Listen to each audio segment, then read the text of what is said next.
ఒక్కసారి కొమ్మూరి గోల్డ్ కి కాల్ చేయండి. తాకట్లో ఉన్న మీ బంగారాన్ని విడిపించి మార్కెట్ ప్రైస్ కి వాళ్ళు కొనుక్కుని మిగతా డబ్బులు మీకు ఇచ్చేస్తారు. హలో అండి, అందరికీ నమస్కారం. నేను మీ కట్ట కార్తీక్. అంబటి రాంబాబు, జోగి రమేష్ మాటలు, వాళ్ళ మీద జరిగిన దాడులు, అంబటి రాంబాబు అరెస్టు, రాజమండ్రి సెంట్రల్ జైలుకి వెళ్ళటం, వీటన్నిటి ఫలితంగా ఆంధ్రప్రదేశ్ రాజకీయాలు వేడెక్కాయి. టీడీపీ వర్సెస్ వైసీపీ, అసలు ఎన్నికల సమయమా ఇది అన్నట్టుగా మారిపోయిన సమయం. నిజానికి ఇంకా ఎండాకాలం రాలేదు, కానీ పాలిటిక్స్లో హీట్ మాత్రం చాలా గట్టిగా ఉంది. వీటన్నిటి వెనకాల అసలు కారణాలు ఏంటి? వైసీపీ ఆడిన డైవర్షన్ పాలిటిక్స్ సక్సెస్ అయినట్టేనా? తిరుమల తిరుపతి లడ్డూ కల్తీని సైడ్ చేయటానికి వైసీపీ గేమ్ ప్లాన్ సిద్ధం చేస్తే అది వర్కౌట్ అయిందా? మాట్లాడుకునేటువంటి ప్రయత్నం చేద్దాం. నాతో ఉన్నారు బీజేపీ అధికార ప్రతినిధి రవిచంద్రారెడ్డి గారు. సార్ నమస్కారం. నమస్తే కార్తిక్ గారు. సార్, సక్సెస్ఫుల్గా వైసీపీ అంబటి రాంబాబుని, జోగి రమేష్ని ముందు పెట్టి తిరుమల తిరుపతి లడ్డు కల్తీ వ్యవహారాన్ని సైడ్ ట్రాక్ చేసుకోగలిగిందా అంటే ఏం చెప్తారు? దీన్ని సక్సెస్ అన్నారు. Complete miserable failure of YSRCP. అంతేనా? ఎలాగంటే ఏదైనా ఒక అంశాన్ని హైలైట్ చేయాలనుకున్నప్పుడు బూతులతో, హింసతో, దాడులతో చేయలేం. తిరుపతి లడ్డు అంశాన్ని తీసుకోవాలనుకున్నప్పుడు నిర్మాణాత్మకంగా దానికోసం ఏం మాట్లాడాలి అది మాట్లాడాలి. లేదు, అసంబద్ధమైన ఫ్లెక్సీలు వేసారని మీరు భావించినప్పుడు ఇది సమంజసమా అని నిలదీయడానికి ఆ ఫ్లెక్సీని ముందు పోయి ధర్నా చేయాలి. నోటికొచ్చిన బూతులన్నీ మాట్లాడి, ఇదే సందర్భంలో జోగి రమేష్ కూడా నోటికొచ్చిన బూతులు నారా లోకేష్ మీద మాట్లాడితే పార్టీకి మైలేజ్ వస్తుంది అనుకుంటున్నారా? పార్టీకి మైనస్ కాదు. మీకు ఆ విషయం మీద సమగ్రమైన అవగాహన ఉంది గట్టి అడుగుతున్నాను. ఇది ఇవన్నీ జోగి రమేష్, అంబటి రాంబాబు వాళ్ళ సొంతంగా మాట్లాడినవా లేదా వైసీపీ స్క్రిప్టెడా? మీ అనుమానం కరెక్ట్? నాకు తెలిసినంత వరకు అప్పట్లో అయితే 100% స్క్రిప్ట్లు ఉండేవి.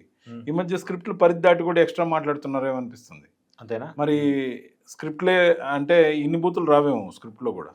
పావుల పనికి రూపాయి పని, అంటే పావుల జీతానికి రూపాయి పని. పావుల జీతం ఆడేమి ఇచ్చేది ఏమి ఉండదు, కానీ రూపాయిన్నర పని చేస్తున్నట్టు అతిగా బిహేవ్ చేస్తున్నారు. మళ్ళీ అధికారంలోకి వస్తే మనకేమన్నా నాకు పలానా పోస్ట్ అని రిజర్వ్ చేసుకోవడానికి. కానీ ఇవన్నీ పగటికల్లో. ముఖ్యంగా కూటమి ఇంటాక్ట్గా ఉంది. మీరు ఒక మాట అన్నారు ఇందాక, టీడీపీ వర్సెస్ వైసీపీగా ఈ యుద్ధం పరిణమిస్తుందని. వాస్తవమైన విషయం ఇది. రియాలిటీ కదా? రియాలిటీ. ఎందుకంటే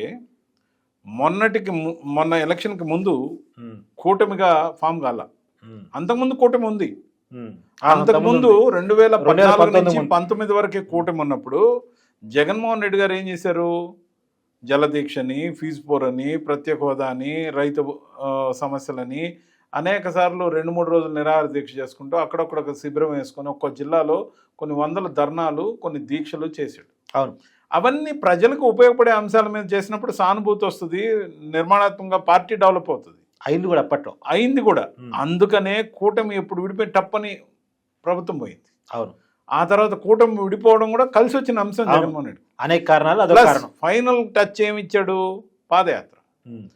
అప్పుడు దాకా ధర్నాలు, అప్పుడు దాకా దీక్షలు చేసుకుంటూ వచ్చిన అతను 1 year పాటు పాదయాత్ర చేసి జనంలో ఎక్కువగా మమేకమై వచ్చాడు. కూటమి విడిపోవడం కలిసి వచ్చిన అంశం. అప్పటికి జగన్మోహన్ రెడ్డి గారికి ఉన్న పేరు అయితే జైల్లో ఉన్నాడు లేదా జనంలో ఉన్నాడు అనే పేరు ఉంది అప్పటికి. ఇప్పుడు మధ్యలో కూటమి జతకట్టనప్పుడు, తన అధికారం నడిచినప్పుడు విశృంఖలంగా చంద్రబాబు నాయుడు గారు ఆఫీస్ మీద దాడి చేయడం అయితేమి, పట్టాభి ఇంటి మీద దాడి చేయడం అయితేమి, లేకపోతే జోగి రమేష్ జనం వేసుకొని చంద్రబాబు నాయుడు గారి ఇంటి మీదకి పోవడం అయితేమి, ఇవన్నీ కూడా ఏవైతే ఆ రోజు జరిగిన తప్పిదాలు అని మనం అందరం అన్నామో అదే విధమైన తప్పిదాలు ఇప్పుడు జరుగుతున్నాయి. వాళ్ళ నోరు మంచిది కాదు, కానీ మనం ఏం చేయాలి? చట్టపరంగా వాళ్ళని ఏం చేయాలో చేయాలి. అవును. అలా ఇరగొట్టడానికి పోవడం, పెట్రోల్ బాంబులు విసరడం, మహిళలతో సహా దుడుకరలు తీసుకొని పోవడం, కార్లు, ఆస్తులు ధ్వంసం చేయడంతో పాటు ఆ ఇంట్లో అతను లేడని తెలిసినా భార్య పిల్లలు లేకపోతే చిన్నపిల్లలు ఉన్నారన్న దాడులు చేసినప్పుడు, అదంతా పోలీసుల సమక్షంలో జరిగినప్పుడు what image it will project? అవును. The rift between YSRCP and TDP is growing every day. ఒకరు రెడ్ బుక్ అని, ఒకరు రప్పరప్ప అని అంటే ఇది ఈ 2 పార్టీల స్లోగన్స్ అయితే కూటమి నష్టపోతుంది.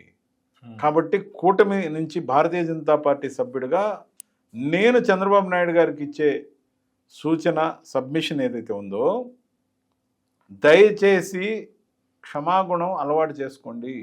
ఇవాళ చంద్రబాబు నాయుడు గారు ముఖ్యంగా TDP నేను క్యాడర్ ఒకటే కూడా అంటున్నా, క్లాసిఫిక్ గా. వైసీపీ ట్రాప్ లో పడుతున్నారు. మీరు ఆ ట్రాప్ లో పడద్దని ఈ రోజు ఏదైతే మీరు అన్నారో, exactly the thing is happening. Yes. Entire media మీతో ఉంది, పేపర్లు ఉన్నాయి, ఛానల్స్ ఉన్నాయి, యూట్యూబ్ ఛానల్స్ ఉన్నాయి. చంద్రబాబు నాయుడు గారు చేస్తున్న మంచి పనులు హైలైట్ చేయండి. Hmm. లోకేష్ గారు తీసుకొస్తా అన్న కంపెనీలు, వస్తున్న కంపెనీలను హైలైట్ చేయండి. మనం అమలు చేసిన మేనిఫెస్టోని ప్రొజెక్ట్ చేద్దాం. కేంద్ర ప్రభుత్వం తీసుకుంటున్న నిర్మాణాత్మకమైన భారతదేశ అభివృద్ధి గురించి ప్రచారం చేయండి. భారతీయ జనతా పార్టీకి మైలేజ్ వస్తుందని మీరు అనుకుంటారేమో, కాదు. కూటమికి పెద్ద దిక్కుగా భారతీయ జనతా పార్టీ ఎప్పుడు పెద్దన్న పాత్ర పోషిస్తుంది.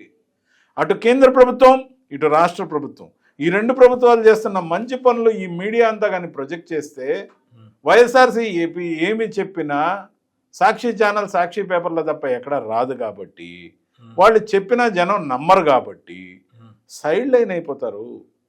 రోజువారీగా వాళ్ళకి రిటార్ట్ ఇచ్చే కార్యక్రమాన్ని మనం ఎప్పుడైతే భుజాన మోస్తున్నామో, మనం వాళ్ళకి ఫ్రీగా పబ్లిసిటీ ఇస్తున్నాము. గతంలో రామ్ గోపాల్ వర్మ గారు డైరెక్టర్గా ఉన్నప్పుడు వివాదాస్పదమైన వ్యాఖ్యలు చేసినప్పుడు ట్రోలింగ్ జరిగేది. ఎప్పుడు మీడియాలో దాని మీద డిబేట్లు కూడా వచ్చే పరిస్థితి ఉండేది. ఆయన ఒక ఇంటర్వ్యూలో ప్రశ్నించినప్పుడు, నేను కావాలని అవన్నీ చేస్తా, నాకు ఫ్రీ పబ్లిసిటీ వస్తుంది, ఒక్కో ఛానల్లో కొన్ని సెకండ్లు యాడ్ ఇవ్వాలంటే నేను ఇంత ఖర్చు అవుద్ది, చూడండి నా సినిమాకి ఎంత ఫ్రీ పబ్లిసిటీ అని ఆయన చెప్పేవాడు. అంటే ఆయన ట్రాప్ చేసేవాడు, ఆయన వాంటన్లీగా చేసేవాడు. ద సేమ్ రామ్ గోపాల్ వర్మకి వైసీపీకి కనెక్టివిటీ ఉంది. The same very old policy YSRCP అవలంబిస్తుంది.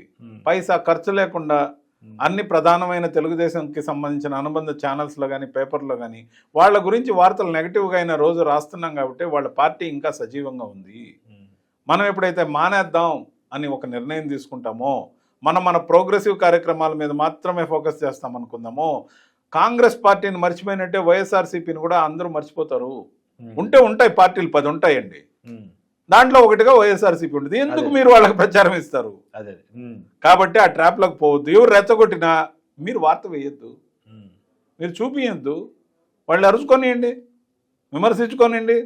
Social మీడియాలో అన్యాయంగా దుర్మార్గంగా కామెంట్లు పెట్టారనుకో, బ్లాక్ చేయించండి. చట్టం మీ చేతిలో ఉంది, ప్రభుత్వం మన చేతిలో ఉంది. కేంద్రంలో మనమే అధికారంలో ఉన్నాం, రాష్ట్రంలో మనమే అధికారంలో ఉన్నాం. మనల్ని కాదని ఏమన్నా చేయగలరా? మనం నోటికి పని చెప్పొద్దు, మన మీడియాలో వాళ్ళకి ప్రచారం వద్దు, మనం వాళ్ళని ఇగ్నోర్ చేద్దాం, వాళ్ళని అసలు పట్టించుకునే వద్దు. జర్నలిస్ట్ గలుపుతారండి మీరు, రాజకీయాలు మీరనండి. నేను ఎందుకు అంటున్నానంటే ఈ మాట ఒక సినిమాలో డైలాగ్ ఉంది, పవన్ కళ్యాణ్ గారిది. మీరు తిట్టండి, మీరు ద్వేషించండి, మీరు ఏమైనా ప్రేమించండి, లేకపోతే ఏమైనా చేయండి, కానీ మేము ఉన్నామని గుర్తించండి. ఈ డైలాగ్ ఇక్కడ వర్తిస్తుంది. వాళ్ళని గుర్తించొద్దు, వాళ్ళు ఉన్నారనే గుర్తించొద్దు. వాళ్ళు ఏం చేస్తారు చేసుకోదు. మీరు వచ్చిన ప్రతిసారి ఏదో పంచ్ డైలాగ్ వేసిపోతున్నారు వైసీపీ మీద. పంచ్ డైలాగ్ ఏముందండి, అది పంచర్ అయి ఉంది ఇప్పటికే. టించర్ అవసరమైన దగ్గర మీరు మిక్చర్ పెడుతున్నారు. వాళ్ళకి అవసరం లేదు, వాళ్ళకి ఎందుకు ఇంపార్టెన్స్ ఇస్తారు? వాళ్ళల్లో ఇప్పటికే జగన్మోహన్ రెడ్డి గారు దేవుణ్ణి కోరుకుంటున్నారు. దేవుడా, ఓ మంచి దేవుడా, అయ్యా నన్ను ఎలాగైనా నా కోటరీ నుంచి కాపాడు. ఆ విధంగా కాపాడితే నేను ప్రభుత్వం మీదనో చంద్రబాబు నాయుడు గారి మీదనో యుద్ధం చేస్తా, నా కోటరీ నుంచి రక్షించు స్వామి అని చెప్పి ఆయన మాట్లాడుకుంటున్నాడు. మరి ఆయన పరిస్థితి ఎంత దుర్బలంగా ఉందో, ఆయన కోటరీని మార్చుకోలేని పరిస్థితుల్లో ఏ విధంగా ఇరుక్కుపోయాడో, మారిస్తే వచ్చే ఆపదలు ఏంటో ఆయనకే తెలియాలి. ఖచ్చితంగా కూడా ఈ మధ్య కాలంలో గతంలో పనిచేసిన విజయసాయిరెడ్డి గారు ఒక మాట అన్నారు, ఆ కోటరీలో పందికొక్కులు ఉన్నాయని. నేను మాత్రం ఒక్క మాట చెప్పగలను, ఆ పందికొక్కుల సైజు బాగా పెరిగి పందులంతా అయి ఉన్నాయి. పందులు ముందే తిరుగుతున్నా వాటిని మార్చుకోలేని పరిస్థితులు ఆయన ఉన్నాడు. కాబట్టి అది ఆయన అంతర్గత సమస్య. అందుకని వాళ్ళని విస్మరించండి. కూటమి ప్రభుత్వం బాగా నడవాలి, కంపెనీలు ఎక్కువగా రావాలి, ప్రోగ్రెసివ్ గవర్నమెంట్గా మనం విడతల వారీగా అమలు చేస్తూ పోతున్న మన మేనిఫెస్టో గురించి చర్చ జరగాలి. బ్రాండ్గా ఆంధ్రప్రదేశ్ అభివృద్ధి పదంలో నడుస్తుందని ఇన్వెస్టర్లు నమ్ముతున్నారు. కాబట్టి 25% పెట్టుబడులు వస్తున్నాయి. దేశం మొత్తం మీద మన షేర్ ఫ్యాక్టర్ ఎంత పెరిగిందో చెప్పా. మన విజిబిలిటీ రిపోర్ట్ ఉంది. కాబట్టి వివాదాస్పదంగా వాళ్ళు మనల్ని రెచ్చగొడితే మనం రెచ్చిపోవద్దు, వాళ్ళని మర్చిపోదాం అని చెప్తున్నాం.